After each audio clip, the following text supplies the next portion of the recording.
Green is healthy. Ayan, meron akong green apple, pipino at broccoli, lemon juice at yogurt. Ayan guys, green tayo lahat ngayon, o 'di ba?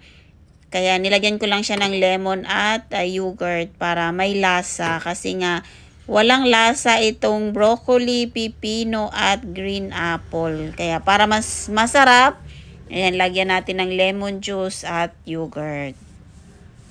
Ayan guys, try natin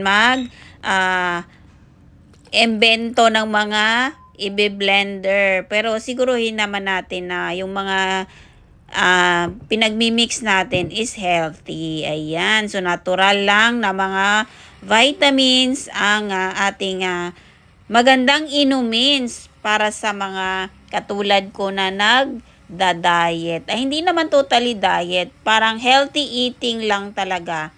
Hindi na ako uminom ng mga soft drinks, coffee, or mga juice. Hindi na. Yung juice na nabibili, hindi. Kumbaga, ito lang talaga yung mga iniinom ko ngayon. Yung mga natural na mga pagkain.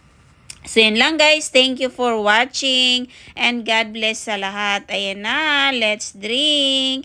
Stay safe and healthy tayong lahat.